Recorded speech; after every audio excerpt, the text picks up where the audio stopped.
So this lecture is lecture 8 of series Gender Studies. So obvious we are up to lecture 8, तो कुछ हमारे concept भी clear होते जा रहे हैं और हम आगे बढ़ते जा रहे हैं. सो आज का topic that is gender analysis. Gender analysis is analysis का लफ्ज़ ही ये बोलता है कि हमने एनालाइज चीज़ों को करना है, then will come to the point कि हमें अचीव क्या करना है. इक्वलिटी अचीव करनी है, इक्विटी अचीव करनी है. इक्वलिटी क्या होती है और इक्विटी क्या होती है, इसमें डिफरेंस ये. Equality is 50% for you and 50% for me. No matter आप किस लेवल पे हो और मैं किस लेवल पे हूँ. ठीक है. Equality says no. अगर आप कम लेवल पे हैं और मैं ज़्यादा लेवल पे हूँ तो हमने बराबर दोनों को लाना है. तो आपको, अगर इन केस अगर आपको 70% चाहिए और मुझे 30% चाहिए बराबर होने में, तो that will be called equity. Equality इस चीज़ को कहते हैं कि आप डिफरेंस को काउंट नहीं करते. ठीक है. सो आपको, आप देखेंगे कि if males are here and females are here, तो what would be the equity. Equity ये होगी कि आपने इसको 10 चाहिए और इसको 40 चाहिए बराबर लाने के लिए, तो this concept will be called equity. Equality simple कहेगी 50-50, 20-20 बराबरी. ठीक है. तो that is difference between equity and equality. Gender के पर्सपेक्टिव में बात करेंगे तो भी हो. जेंडर एनालिसिस ये कहता है आपने मेल्स एंड फीमेल्स की लाइफ का जो डिफरेंस है उसे एग्जामिन करना है, जिसकी वजह से सोशियो इकोनॉमिक इनक्वालिटीज़ आती हैं, वुमेन को फेस करनी पड़ती हैं. फिर आपने देखना, अंडरस्टैंड करना होगा कि जो भी पॉलिसी डेवलपमेंट या सर्विस डिलीवरी उसमें इशू क्या आता है. मतलब जो पॉलिसीज आप डेवलप करते हैं वो डिलीवर क्यों नहीं कर सकती. मतलब एक होती है डेवलपमेंट, एक होती है delivery. What you develop is actually delivering और नॉट, राइट. सर आपका एम क्या है. इक्विटी अचीव करनी है रादर देन इक्वलिटी, क्योंकि आप देखते हैं कि females are much more marginalised than males. तो आपने उनको बराबरी में लाने के लिए अगर आप 50-50 रखोगे, तो 50-50 में लेट्स इंक्रीज 50, तो वो यहाँ तक आएंगी तो ये और आगे बढ़ जाएंगे. What we need is equity, बराबरी. इस तरीके से जो है ना, इनको ऊपर लेके आना है और बराबर करना है. ठीक है. तो आपने इक्विटी अचीव करनी है, नॉट इक्वेलिटी. फिर इसके अकॉर्डिंग कुछ थ्योरीज आ जाती हैं कि जिन्हें डेवलपमेंट थ्योरीज कहा जाता है. सबसे पहली थ्योरी के बारे में अगर बात की जाए कि डेवलपमेंट के पर्सपेक्टिव में we are analysing the things के gender analysation of this development theory, कि एक तो डीकोलोनाइजेशन का प्रोसेस. डीकोलोनाइजेशन इज व्हाट, कि जो बड़े बड़े मुल्क थे like the UK, like the France, like the Spain, इन्होंने क्या किया था कि जो थर्ड वर्ल्ड कंट्रीज थे ना, उनमें जाके अपनी कॉलोनीज बनाई थी. मतलब मदर कंट्री ये कहलाता था, these would be the mother country, और ये इनकी कॉलोनी कहलाती थी. यहाँ जाके रूल करते थे. लाइक हमारा मदर कंट्री कौन था, वेन सब कॉन्टिनेंट वॉज ब्रिटिश कॉलोनी, तो मदर कंट्री वॉज यूके. ठीक. सो इन्होंने कहा कि जो डीकोलोनाइजेशन ये हुई कि एक प्रोसेस ये हुआ कि जब वर्ल्ड वॉर 2 हुई, तो ये कॉलोनीज से इनको एग्जिट करना पड़ गया मदर कंट्रीज को. तो इस प्रोसेस को कहते हैं डीकोलोनाइजेशन. जब डीकोलोनाइजेशन हुआ तो पाकिस्तान बना, इंडिया बना, बांग्लादेश बना. मतलब जहाँ जहाँ डीकोलोनाइजेशन होती गई और ये जो मदर कंट्रीज थे वो अपने अपने मुल्कों में वापस जाते रहे, तो एक डिस्पैरिटी बन गई कि एक उनका अपना मुल्क और जो इनकी पास्ट कॉलोनीज थी, तो वो first world and third world में डिवाइड हो गए. खुद अपने आप को फर्स्ट वर्ल्ड बना दिया और हमें थर्ड वर्ल्ड बना दिया. थर्ड वर्ल्ड और first world in terms of economic disparity, मतलब मईशत के लिहाज से ये ऊपर हैं और हम लोग नीचे हैं. सो ये क्लासिफिकेशन या डिवीजन कर दी है इन लोगों ने. What does modernisation theory says, वो कहती है कि मॉडर्नाइजेशन इज द प्रोसेस के कैसे मॉडर्नाइज होते हैं. ठीक है. कि अंडर डेवलप कंट्रीज हैं, again the third world countries, उनको किस तरीके से सोफेस्टिकेटेड लेवल ऑफ डेवलपमेंट में लेके आना है. मतलब थर्ड से फर्स्ट वाली तरीके में लेके आना है इन सिस्टमेटिक या सिस्टमेटिक वे के अंदर. ठीक है. हमने मूव करना है अच्छे लेवल पे, from third to first, from under develop to develop countries. फिर जो भी हमारे बीच में कल्चरल डिफरेंस है या टेक्नोलॉजिकल डिफरेंस है, उसकी वजह से इनइक्वलिटी पैदा हो गई है. ऑब्वियस इफ यू सी कि वेस्टर्न कंट्रीज या फर्स्ट वर्ल्ड कंट्रीज हैं वो टेक्नोलॉजिकली, कल्चरली हमसे बहुत ज़्यादा आगे हैं या सुपीरियर है. इनके बीच में और हमारे बीच में सबसे बड़ा बैरियर ये ट्रेडिशन आ जाता है. ट्रेडिशन या ट्रेडिशनल वैल्यूज़ हमें रोकती हैं टेक्नोलॉजिकल और इकोनॉमिक डेवलपमेंट से.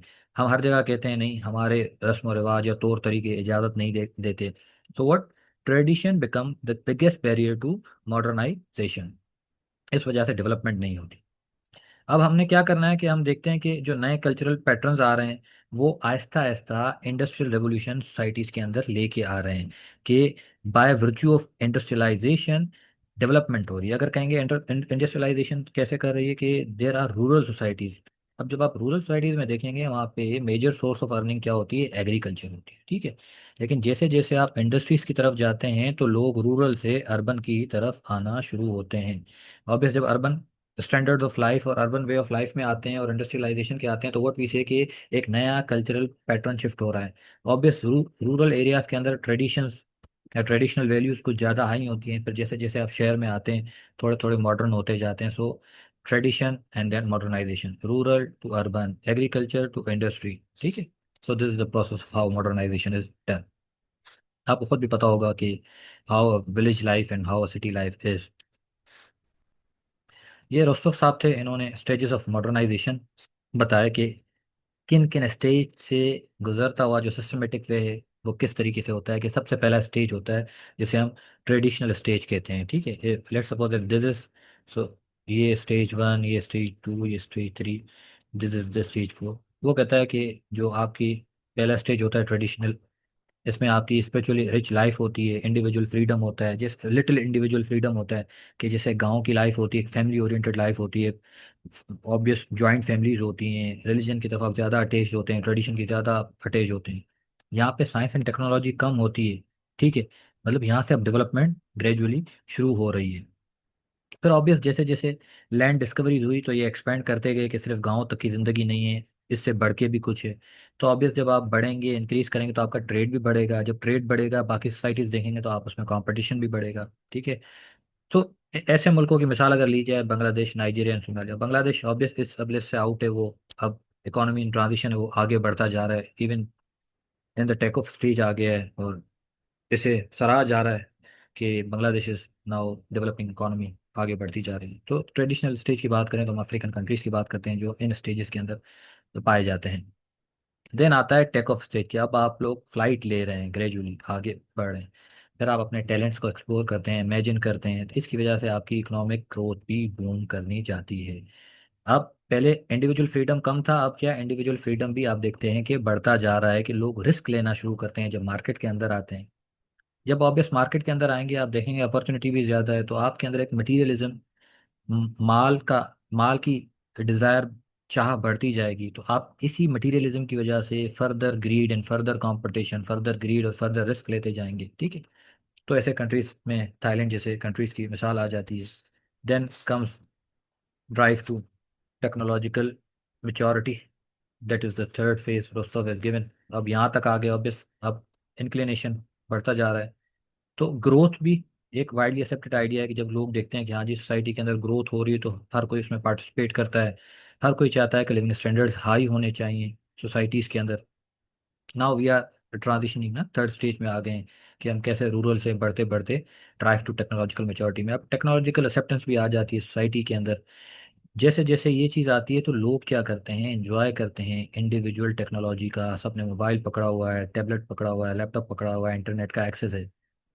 रूरल से आप अर्बनाइजेशन में जा रहे हैं, एज वी टॉक कि ट्रेडिशनलिज्म कम होता जा रहा है क्योंकि रूरल में ज़्यादा होता है, अर्बन में कम होता है, तो आप ग्रेजुअल इंक्रीज होते जाते हैं। We have discussed social movement शहरों के अंदर ज़्यादा होती हैं। कि आप देखते हैं कि अगर एक लेट्स सपोज औरत मार्च हो रहा है तो वो कहाँ ज़्यादा होगा, शहरों के अंदर उसका ज़्यादा रुझान होगा, गांव के अंदर तो बिल्कुल ऐसा कोई कॉन्सेप्ट नहीं होगा। सो सोशल मूवमेंट अर्बन सेक्टर्स के अंदर इंक्रीज होती जाती हैं, वो डिमांड करती हैं greater political rights, economic rights, social rights. फिर आप देखते हैं तो ऐसी सोसाइटीज़ के अंदर वुमेन सोशल पोजीशन में मैन के कंपेटेबल होती हैं, अप्रोच करती हैं, उनके बराबर हो रही होती हैं। तो शहरों के अंदर फिर ये रुझान थोड़ा कम होता है कि मतलब वुमेन और मैन अनइक्वल कम समझे जाते हैं, women equally participate in the society. The last fourth stage is high mass consumption. ऐसे मुल्क जब इन तीन स्टेज से गुजर के फोर्थ में आ जाते हैं तो फिर आप क्या करते हैं, आपके लिविंग स्टैंडर्ड इतने हाई हो जाते हैं कि आप हर चीज़ कंज्यूम कर सकते हैं। आपकी मेजोरिटी ऑफ द पॉपुलेशन जो है वो हर चीज़ को अफोर्ड भी कर सकती है, राइट। अब एक कम्युनैलिटी जो इन प्रोसेस के अंदर what we have seen is के रूरल टू अर्बनाइजेशन हो रही है, ट्रेडिशन से आप रैशनल टेक्नोलॉजिकल ग्रोथ की तरफ जा रहे हैं। फिर इंडिविजुअल फ्रीडम पहले आपका कम था, अब आपका इंक्रीज होता जा रहा है। अब इंडिविजुअल फ्रीडम जब इंक्रीज होता है तो आपकी फैमिली ओरिएंटेशन कम होती जाती है, मतलब आप इंडिविजुअल फ्रीडम की तरफ जाते हैं और सेपरेट एक सिस्टम होता है, like if you are moving from joint to separate.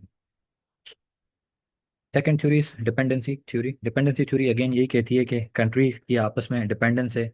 Dependence को categorise core, periphery and semi periphery में किया गया है। Core countries the developed countries, periphery and semi periphery वो बीच वाले कंट्रीज होते हैं, एंड थर्ड जो लास्ट कैटेगरी होती है दैट इज एक सेमी पेरिफेरी हो जाते हैं, the periphery and third is the core. इनकी क्लासिफिकेशन इस तरीके से कि मैं इनका रिलेशन समझाता हूँ कि किस तरीके से इनके बीच में harmony and disharmony of interest बनती है। जब कॉलोनिज्म के दौर की बात की जाए, जब कॉलोनीज का दौर था तो वो क्या करते थे, इकोनॉमिक एक्सप्लॉयटेशन करते थे, आपकी पॉलिटिकल एक्सप्लॉयटेशन करते थे। मुल्क मदर कंट्री आया कॉलोनीज के अंदर, वो एक्सप्लॉयट करता अपने मुल्क ले गया। पोस्ट कॉलोनिज्म ये कहता है कि अब ऑर्गेनाइजेशंस बन गई हैं, मल्टीनेशनल कॉर्पोरेशंस बन गई हैं, जो आपके मुल्क में आती हैं, फ्रेंचाइज इंस्टॉल करती हैं, आपका पैसा रिच नेशंस की तरफ ले जाती हैं। ब्रांड आ गया आपके पास, वेदर KFC आ गया, मैकडोनल्ड आ गया, या कोई भी ब्रांड आ जाता है आपके पास, तो वो क्या करते हैं कि चैनल वेल्थ बाहर ले जाते हैं। दैट इज एक फोर कॉन्सेप्ट कॉलोनिज्म का आपको बताता हूँ। फिर जो हमारे जैसे नैरो एक्सपोर्ट ओरिएंटेड इकोनॉमीज होती हैं, जो बड़ी नैरो होती हैं, प्रोडक्शन कम होती है, हमारी इंडस्ट्रियल कैपेसिटी भी कम है, तो हम फॉरेन डेप्ट के ऊपर रिलाय करते हैं कि बाहर से पैसा आए, इन्फ्यूज करें, कर्ज कर्ज लेते हैं, फिर यही बजट के अंदर कर्ज देते हैं, तो हम इसी चीज़ में उलझे रहते हैं। हमने बात की क्लासिफिकेशन की। सबसे पहले सेंटर की बात की जाए तो सेंटर आप समझें, सेंटर मींस एलीट या डेवलप, ठीक है। तो सेंटर या एलीट कंट्री की बात की जाए तो we talk about US and UK, जो कि सेंटर कंट्रीज हैं, ठीक है। पर इसके अंदर जो इनकी एलीट क्लास होगी that would be called centre of the centre. समझ आ गई बात? So US and UK are consider as centre of the centre, दुनिया के सेंटर ऑफ सेंटर कंट्रीज हैं, ठीक है, जो सर्विस सेक्टर में ज़्यादा इन्वेस्ट करते हैं। फिर जापान और जर्मनी जैसे जैसे जिन्हें पेरिफेरी ऑफ सेंटर कहते हैं, जो कि इनकी पेरिफेरी कहलाते हैं, मतलब ये इनके ऊपर रिलाय ज़्यादा करते हैं। UC UK and UK, US UK, इनके टाइज जापान जर्मनी के साथ अच्छे होते हैं, ये हमेशा एक दूसरे के साथ हारमनी के अंदर रहते हैं, ठीक है। ठीक, इनकी इनके साथ हारमनी वाले होते हैं relations. Then centre of periphery आ जाती है, ऐसे कंट्रीज जो इनके साथ भी ताल्लुकात अच्छे रखने पड़ते हैं, इनको इनके साथ भी ताल्लुकात अच्छे रखने पड़ते हैं। ऑब्वियस, इसको इनकी ज़रूरत कम होगी, लेकिन इन छोटे मुल्कों को तो इन बड़े मुल्कों की ज़रूरत होती है ना, तो they are called centre of periphery. फिर चौथी कैटेगरी में आ जाते हैं बांग्लादेश। अगेन अब थोड़ा ट्रांजिशन में आ रहा है, इथोपिया सोमालिया जैसे मुल्क, जो पेरिफेरी ऑफ पेरिफेरी कहलाते हैं। इनको इनके साथ भी ताल्लुकात अच्छे रखने हैं, इनके साथ भी ताल्लुकात अच्छे रखने हैं, और इनके साथ भी हारमनी रखनी है, राइट। क्लासिफिकेशन की जाए तो किस तरीके से होता है कि जो पेरिफेरी ऑफ पेरिफेरी कंट्रीज होते हैं, रॉ प्रोडक्शन के ऊपर ज़्यादा बिलीव करते हैं, ये ज़्यादा से ज़्यादा कॉटन प्रोड्यूस करेंगे और फिर आगे एक्सपोर्ट कर देंगे। ये फिर आपके सेंटर ऑफ पेरिफेरी क्या करती है, जी हाँ, सिंपल इसकी बना दी शर्ट वगैरह, ठीक है। इन्होंने फिर शर्ट के ऊपर टैग लगा दिए, इन्होंने फिर ब्रांडिंग करके आगे चैनल करते जाते हैं। लाइक एक कॉटन से यहाँ कॉटन यहाँ से प्रोड्यूस हुआ, यहाँ शर्ट बनी, यहाँ पे टैग लगा, और फिर सर्विस वाले क्या करते हैं, ये लोग सिर्फ ब्रांड बना के उसे बेच रहे हैं, ठीक है। अभी रिसेंट एक आई थी कि China is producing Louis Vuitton, ठीक है। तो चाइना कहाँ से बनाता है, यहाँ से बना के, और US वाले उसे बेच रहे हैं कि something that is made for 20 cents, और वो जाके वहाँ जाके 20 या $200 में बिकती है। तो ऐसे जो कंट्रीज होते हैं, ये रॉ की सेक्टर की तरफ ज़्यादा होते हैं, नेचुरल सेक्टर की ज़्यादा होते हैं, इस वजह से पेरिफेरी ऑफ पेरिफेरी फ्री होते हैं। अगर ये इंडस्ट्रियल डेवलपमेंट या इंडस्ट्रियलाइजेशन को बूम दें तो ये इवन स्पॉट से मूव भी कर सकते हैं, जैसे बांग्लादेश इज मूविंग, ठीक है। सो इस डिपेंडेंसी को समझाने का मकसद ये है कि यहाँ से देखा जाए तो वी सी बांग्लादेश को इसकी भी ज़रूरत है, इसकी भी ज़रूरत है, इसकी भी ज़रूरत है, राइट। इंडिया को इसकी ज़रूरत नहीं होगी, इसकी ज़रूरत होगी, इसकी ज़रूरत होगी। सो सिमिलरली इसको सिर्फ इसकी ज़रूरत होगी, ये हारमोनी है, हारमोनी ऑफ इंटरेस्ट या रिलेशन इनके आपस में। उल्टा देखें तो इनको इन तीनों की ज़रूरत नहीं है, क्योंकि वो खुद एक सर्विस इंडस्ट्री में है, वो सबसे माइट है, पावरफुल है, राइट। अगेन इससे थोड़ा मैंने अलग से लिख दिया कि how these three are relying on centre of centre, इनका हारमोनी ऑफ इंटरेस्ट है, ठीक है। और यहाँ पे देखा जाए पेरिफेरी ऑफ सेंटर, ये दोनों इसके ऊपर हारमोनी ऑफ इंटरेस्ट में है, और सेंटर ऑफ पेरिफेरी के ऊपर सिर्फ ये पेरिफेरी ऑफ पेरिफेरी रिलाय करता है, और ये खुद रॉक सेक्टर के ऊपर इसका ज़्यादा फोकस होता है। सो इट कैन ट्रांजिट, मतलब मूव कर सकता है अपने स्पॉट्स में। फिर आ जाती है world system theory. World system theory ये कहती है कि आपने दुनिया को as a unit of analysis नहीं बनाना। ये थर्ड वर्ल्ड डेवलपमेंट से सिर्फ कंसर्न नहीं है, आपने जो अन इवन डेवलपमेंट्स हैं उन्हें भी देखना है, ठीक है। कि जो uneven development in terms of economy politics या सोशल डेवलपमेंट है, आपने इस चीज़ को देखना। आजकल का जो नया सिस्टम है, ग्लोबल सिस्टम, उसमें कम्युनिकेशन, वर्ल्ड ट्रेड के जो मैकेनिज्म हैं वो इतने ग्लोबलाइज्ड हो गए हैं। इंटरनेशनल फाइनेंशियल सिस्टम है, स्विफ्ट सिस्टम है, transfer of knowledge and culture, military. तो आपके पास और ज़्यादा पॉसिबिलिटी आ गई है अपवर्ड और डाउनवर्ड मोबिलिटी की। आप इन चीज़ों को एम्ब्रेस करोगे, इसका फ़ायदा उठाओगे तो ऊपर जाओगे, नहीं उठाओगे तो आप नीचे जाओगे। This is what world system theory से, वो इन चीज़ों, ऊपर वाली चीज़ों को कंसर्न नहीं करती, वो कहती हैं ये चीज़ें मैटर करती हैं। अब आ जाती है जी last, globalisation theory. What does globalisation says कि आपकी जो इकोनॉमिक इंटीग्रेशन है, टेक्नोलॉजिकल इंटरेक्शंस हैं, पॉलिटिकल इंटीग्रेशंस हैं, ये चीज़ें आपको नए मोड्स ऑफ टेक्नोलॉजी आपके पास ले आती हैं। आपके कल्चर में जो एडवांसमेंट है, आप जितना एडवांस करोगे उतना आप इकोनॉमिक एंड सोशली अपलिफ्ट होते जाओगे, मतलब आप ग्लोबलाइजेशन का फ़ायदा उठाओगे, आप ऊपर जाते जाओगे। यहाँ पे ये कहते हैं कि nation state system is not an unit of analysis. मतलब एक तो सिस्टम है ना नेशंस का, कि one nation with other nation, जिसे इंटरनेशनलिज्म भी कहते हैं, एक नेशन दूसरे नेशन पर रिलाई करती है। तो वो कहते हैं ग्लोबलाइजेशन इस लेवल पे आ गई है कि बियॉन्ड स्टेट बाउंड्रीज आप प्रोग्रेस अचीव कर सकते हो। क्यों? क्योंकि अब सिर्फ state actors are not connected to other state actors, even non state actors आ गए हैं बीच में, टेक्नोलॉजी आ गई, इकोनॉमिक इंटरकनेक्टेडनेस आ गई। This resembles this, but globalisation is something else. वो आपकी स्टेट बाउंड्रीज को ना डिनाई करती हैं। वो कहती हैं नॉन स्टेट एक्टर्स भी हैं, एनजीओज भी हैं, मल्टीनेशनल कॉर्पोरेशन भी है, तो आपका इंटरकनेक्शन जो है ना वो इंटरलिंक्ड है। तो यू हैव मोर अपॉर्चुनिटीज कि आप इस चीज़ से बियॉन्ड आगे आ सकते हो, कि अगर आप कल्चर को एम्ब्रेस करो। Even a person sitting in Pakistan has connections with developed countries, कहीं से भी, whether is North America, South America, Latin America, Africa. Connectivity जो है ना, ग्लोबलाइजेशन इस चीज़ को कहता है कि आपके पास connectivity of dominant non dominant group active हो गई है। So this what was gender analysis. जिस जेंडर एनालिसिस की हमने बात की कि what we need to achieve, हमें जेंडर इक्विटी की ज़रूरत है rather than equality. And we talked about the gender analysis of development theories, the modernisation theory and dependency theory, and the world system theory and the globalization.